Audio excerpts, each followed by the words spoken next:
Hi, I'm Amanda Morgan, and this is Not Just Cute, the podcast, where we discuss all kinds of topics to help bridge the gap that exists between what we know and what we do in early childhood education. We're starting conversations with academics, authors, decision makers, educators, and parents so that together we can improve the quality of early childhood education while at the same time protecting and respecting the childhood experience. One of the challenges that I've discovered since writing a book is that after you put all this work into explaining and citing fantastic research about play, inevitably, you're going to come across some new research that you wish you could include. And that's exactly how I feel about a scoping review of play-based learning that's been published in the Early Childhood Education Journal just a few months ago. So I'm breaking it down in today's episode so we can get you all that fantastic information. You can find this episode's show notes, which are always full of links, tidbits, and resources at notjustcute.com/podcast/episode 86. Before we jump in, a quick reminder that you can find my book along with study guides and summary videos at notjustcute.com/book. It's grounded in research, but written to be accessible and practical for the educators and leaders doing this work every single day. It's a great resource for book studies and professional development, and I would love for it to find its way into the hands of people who need it most. Find links to the free study guide at notjustcute.com/book. If you want an overview of some of the most recent research on play-based learning, including over 50 study citations, for those of you working on Lit Review for grad school or for your admin, this episode is for you. Let's jump in. I think we're all familiar with the science of reading by now. It's a pretty hot issue. The quick version is this. More than 20 years ago, a group of scientists surveyed the existing research on literacy and provided key elements for effective literacy programs based on that literature review. More recently, attention has been turned to the fact that many education programs and curricula have omitted or ignored some of those key findings from the earlier report. And now, decades later, people shake their heads and write books and articles and make podcasts and have debates on the baffling and willful ignorance of existing science that had been carefully curated and clearly articulated. And if you want to know more about how that study relates and sometimes doesn't relate to early childhood education in particular, check out episodes 56 and 57, which will be linked in the show notes. Okay, you still with me? So what if I told you that there's something similar right now with regards to play-based learning? A paper that pulls together a large body of research and analyzes it for common threads. And perhaps one day people will point back to it and say, how could they say they didn't know when they had this the whole time? Before we get into all the details, here's the too long didn't read version of this overview. Play is powerful.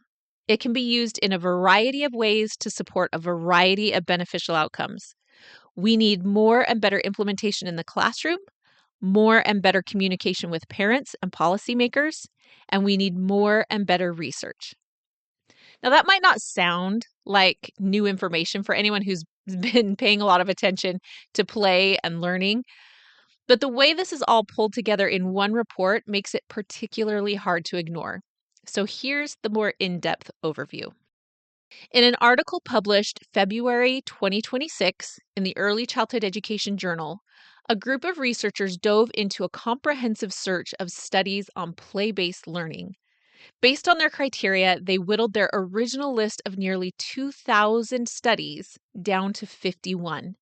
They then analyzed those 51, paying particular attention to outcomes, gaps, and important takeaways for researchers, practitioners, parents, and policymakers. This is the kind of overview that gets nerds like me really excited. So one of the first things that they did was to set some definitions for play-based learning. That's something that's really important for just establishing the parameters of their research. And it's also one of the challenges that they acknowledge, the fact that there are a lot of discrepancies in how people define play and play-based learning. In fact, clarifying these definitions and creating more cohesion among educators in understanding them would likely improve both practice and confidence, which are issues that they address in this report. So I'm going to pull several quotes directly from their writing here because I think that the language is really instructive. They describe play-based learning as, quote, a pedagogical approach in which teachers build on children's natural inclination to play in order to provide active, hands-on, engaging learning experiences. They go on to explain that it, quote, integrates child-directed, teacher-supported play into the curriculum to promote development and learning across domains. And they go on further to explain that these classrooms provide, quote, unstructured materials and contexts that facilitate playful exploration and inquiry in which learning is embedded in play experiences rather than being directly instructed. So from their definition, the teacher's role isn't passive and it isn't overbearing or controlling. According to them, the teacher's role is to, again, quote here, observe and interact to extend play scenarios and learning. I love that defining piece there, that our job is to observe and interact. It's this step forward, step backward, step forward, step backward. And that our objective is to extend both the play and the learning, not one or the other, but both. These teachers are guiding and supporting the learning process more than just checking off specific content, because that process is where so much of this foundational developmental power comes from. So the researchers cast this wide net to search for peer-reviewed articles touching on play-based learning, playful learning, learning through play, and several other iterations that they searched with those terms. And as I said before, that search originally gave them 2,000 articles. So let's just pause there and let that number sink in. There is a lot of play research out there. So don't let anyone pretend that play-based learning isn't also research-based practice. Okay, so then they narrowed down that list of 2,000 studies and papers and articles and reviews. They take that list of 2,000 and they check each of those articles against their established criteria. They were open to both qualitative and quantitative studies. There were experimental and mixed methods, and a lot of different other requirements, as well as checking for redundancies, of course. Those studies had to focus on children ages 4 through 6, and they had to have been published between 2015 and 2023 in order to address what the researchers saw as a recency gap in existing reviews of the literature. There were several other specifications that they had to meet, and ultimately, as they ran through all of these filters, they ended up with 51 studies that they analyzed. Now, one of my favorite things, one of the things that makes my nerdy heart go pitter-patter in this review is that the appendix is actually 29 pages of these 51 studies. They're summarized and organized into tables. It's really beautiful. So that, along with the references, that gives you a huge leg up on any kind of lit review or deep dive that you might be doing on your own. So if that's something you could use, whether you're working on a master's degree or a paper or presenting relevant research to your administration or a board, you should pop over to the show notes and make sure that you get the link to this paper, because those resources alone are just amazingly valuable. So don't miss out on that. Now, let's dig into the evidence because it's really, really compelling. The authors outline research-based support for play-based learning as a means to enhance cognitive skills, executive functions, and self-regulation, as well as academic learning, literacy and language development, numeracy and mathematics, and socio-emotional development, with specific studies cited for each of these claims. So that's really, really significant. We're not talking about isolated strands of performance. We're not just blowing through flashcards or checking boxes. We are talking about wide-reaching, whole child development. If we want those kinds of outcomes, we need to support play as an important input. So if the evidence is this strong, why isn't play-based learning the status quo? Well, there are some real challenges, and we have to recognize them so that we can address them, and they were outlined in this paper as well. One of the main challenges that they point to is the fact that parents are still skeptical of play as a teaching method. And as the authors state, quote, parental support and understanding are critical for its success. So here's the good news. Parents' perceptions improve as they participate in play-based programs. That was another thing pointed out in this paper. And as I've said before and seen before, when we help parents see and experience quality play-based programs, they become advocates right alongside us because ultimately they just want what's best for their children. And that's hard to ignore when you see it with your own eyes. So we want to get parents involved in our play-based programs. We want to be sharing with them the why behind what we do. And as much as possible, we want to invite them in to experience it for themselves or invite them to take these experiences home with them. Because if they get to see it themselves, experience it themselves, they're going to step in right alongside with us. And again, this parent support is so critical for play-based learning to be effective and to be supported and implemented. So here's another challenge. As they wrote in the paper, quote, teachers often described play as central to their pedagogy, but struggled to align it with curricular requirements. As the researchers said, this highlights what they called widespread endorsement of play and the ongoing conceptual ambiguity surrounding its role. So let's break that down again. Essentially, what they're saying is that teachers are on board. They believe in it. They want to do it, but they're unsure about what it actually means or what it actually looks like or how it actually aligns with the curricula or the requirements that they've been given. So this challenge has a few different layers. The first is practical, connecting play to curricula and standards in both directions. We need better curricula and better assessment tools that actually reflect an understanding of how play works. And teachers need stronger professional development around developmental standards and how they are built through play. This requires both structural change and an investment in teachers as professionals. So that's one layer. But there's a second part that's more conceptual. A lot of the ambiguity around play-based learning stems from this idea that there is one right way to support learning through play. Researchers noted that teachers are unclear about their role, and they worry about hijacking children's play. And I've seen this as well. Educators who worry that they aren't doing play the quote-unquote right way, and they're unsure about which of the many different methods that they see on social media or in other classrooms. They're not sure which one of those is right, which one of those is best. And there are understandably strong feelings about play versus some kind of performative, controlled copycat that just wears the label of play. But it's really important to go to the research here.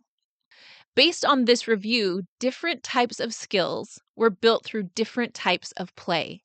These different types included the play areas around the room, like block play, pretend play, and on, but also the structure of the play, free play versus guided play, and games, or even teacher-directed play.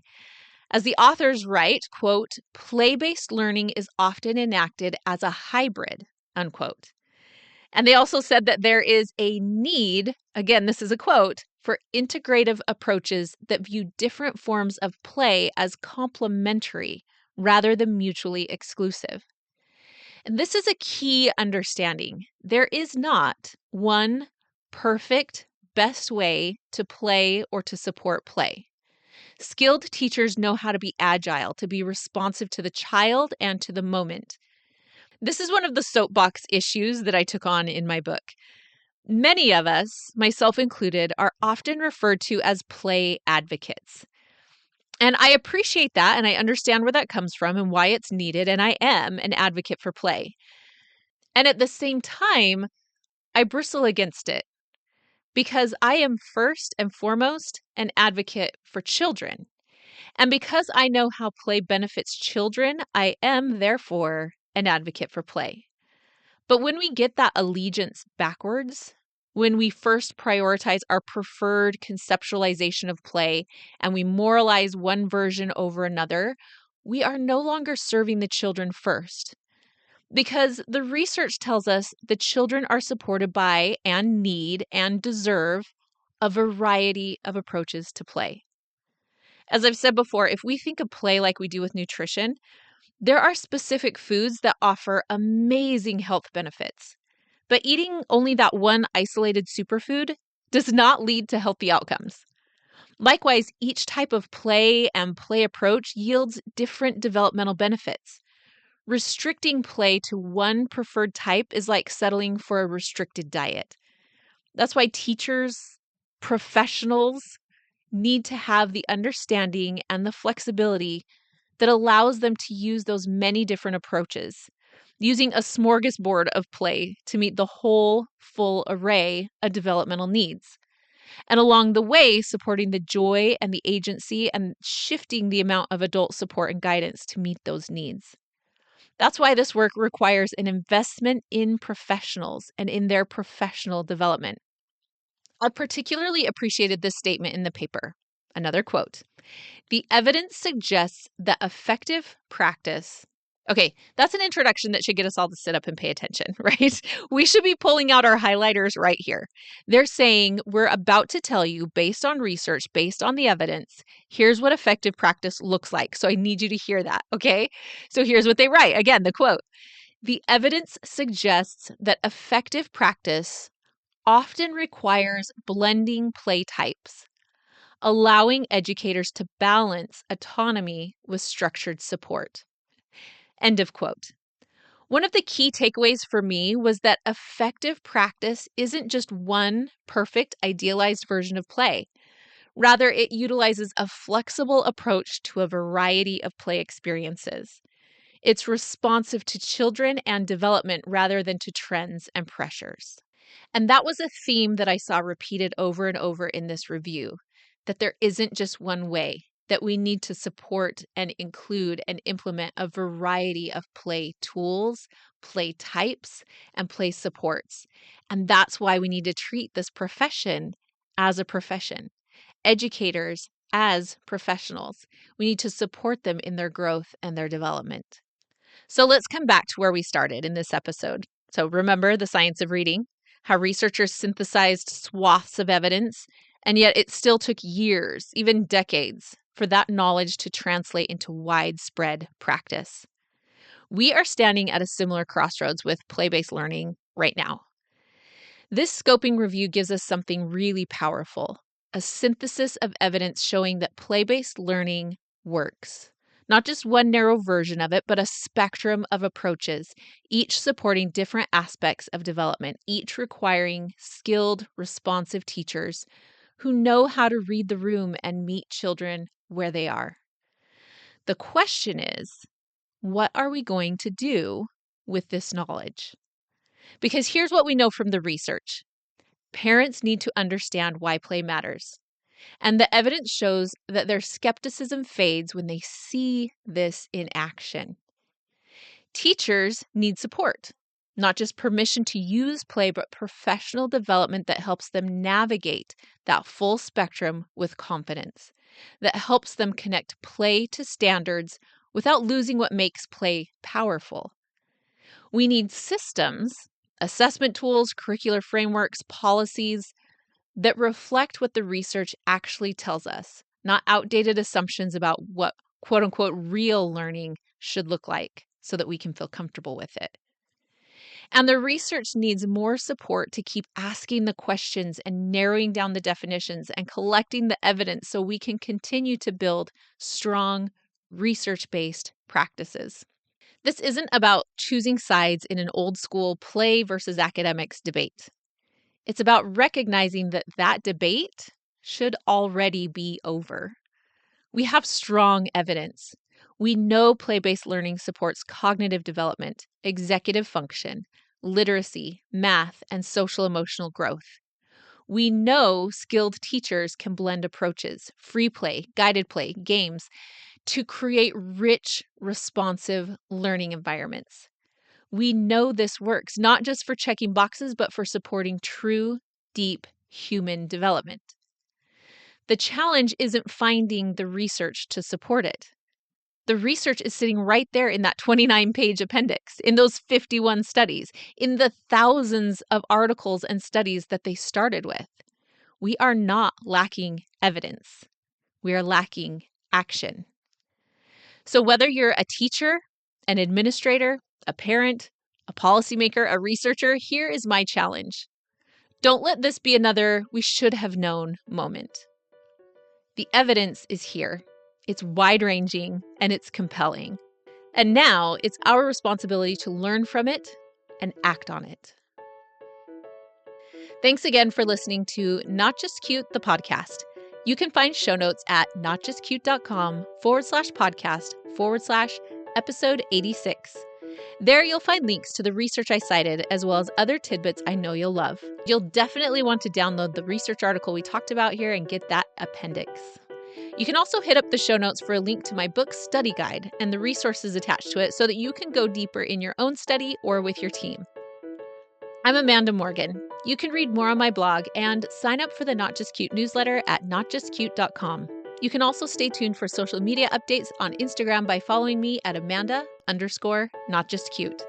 Thanks for listening today. And as always, thank you for standing up for children and for childhood.